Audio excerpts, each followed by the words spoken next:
Hey guys, Telegram Sam here. If you don't already know, I have an Instagram. It's telegram_Sam_vinyl. So if you're on Instagram, check me out on there. But today's video is a recent vinyl pickups where I show and talk about records I got these last 2 weeks, but I actually got like a month ago. This is the other half of the big stack of records I got at this antique store in Portland, so let's get into it. First off, we have Birthday by the Association. This is an original 1968 US press, rock, pop, psych. This was their fourth studio album, and the last album to really produce any top 40 hits for them.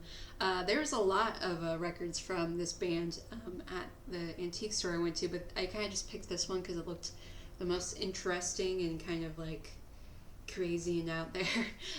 But yeah, definitely like your typical California sunshine pop, kind of like Beach Boys, Mama and the Papas sort of deal. So if you're into that, you'll dig this album and this band. This one has an interesting label that I don't think I've really seen before. This is the puke green Warner Brothers label, as I like to call it, but it has this very angular W instead of, the usual kind of almost looks like an upside down McDonald's logo W. So yeah, that was kind of interesting. Next up, we have A Long Time Comin' by the Electric Flag. This originally came out in 1968, and I think this is probably a 70s US press. Blues, rock, jazz, soul. This was their debut studio album, and it features such greats as Mike Bloomfield on guitar, Buddy Miles on drums, and you even have Richie Havens playing some sitar and percussion on here. Just a killer album. This unfortunately didn't get that much press and didn't really sell that well when it originally came out, but it's kind of become a cult classic in sort of psych rock. But yeah, such a great killer album. And this one just came on the red Columbia logo. Next up, we got a little bit of country going on over here. This is Old Waylon by Waylon Jennings. Original 1977 US press, country folk rock.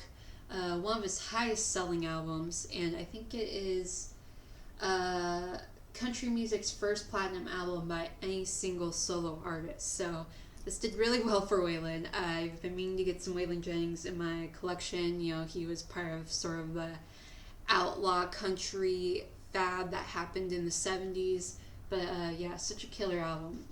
I think the biggest hit on here was Looking Back Texas, Back to the Basics of Love. But you have Sweet Caroline. I think I'm going to kill myself. I like that song. Satin Sheets is a good one. Brand New Goodbye Song. I mean, you can't go wrong with Waylon. And these are pretty cheap. You can find these usually for $5-10. I think that's pretty much what I paid for it. And this one just came on Black RC Victor. The dog. Next up, we have some more country. This is Always on My Mind by Willie Nelson. Original 1982 US press. Sort of ballad, country, folk. This is kind of like a softer album from Willie. And again, another member of sort of the outlaw country fad that happened in the 1970s. I actually had this on cassette, but I sent Christina, aka the Vinyl Guru, all my cassettes, so she currently has my cassette version of this, but I've been meaning to get this on vinyl anyways. But this was his 27th studio album, and it was the #1 selling country album from 1982. And yeah, he mainly does a lot of covers on here.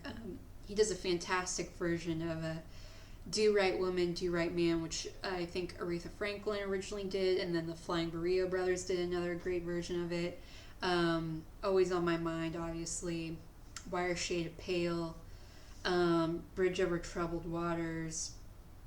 But yeah, just such a killer album. And again, you can find these super cheap. This one was actually still in the shrink when I found it, but I am very anti-shrink, so I tore it off. And this one just came on the Red Columbia label. I think the same producer who did Old Waylon also produced this album. I'm blanking on his name. Alright, we got a little bit of jazz here. Another artist I've been meaning to add to my collection for a while. This is Mac the Knife by Ella Fitzgerald. 1960 US press, ballad, cool jazz swing.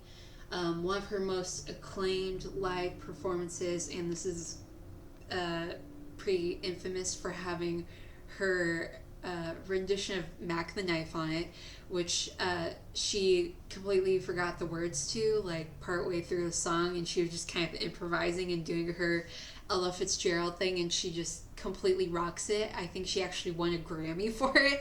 But yeah, it's just so cool to hear her just sort of go with it and just, you know, make the best out of it. And yeah, just a true performer, and again, just such an amazing voice and amazing talent. And yeah, just such a great, like, must-have album. And this one came on the original Verve Stereophonic label. It sounds amazing. I was kind of nervous because it does have a few scary looking scratches on it, but it plays through really nicely. That's what I love about these old records. Is, like, even if they look like they're tattered, they usually play pretty well.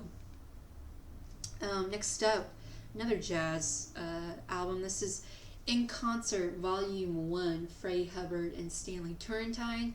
1974 US press, sort of jazz, but with, like, a little bit of a funk spin on it. So side A is one song called Povo, and side B is an entire song called Gibraltar. So very sort of free-form stuff on here.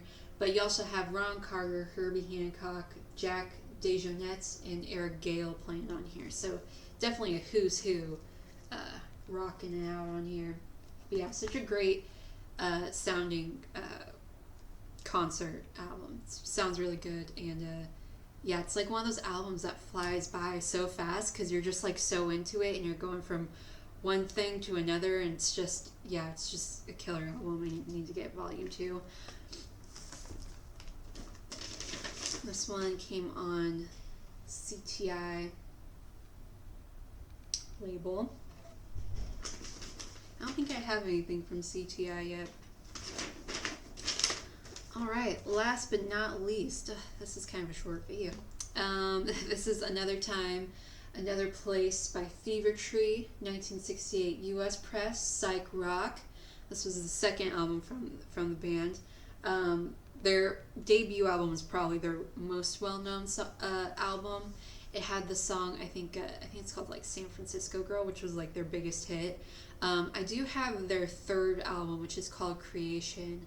That's an alright album, but I would say this is probably their best album after their first one. I really liked this.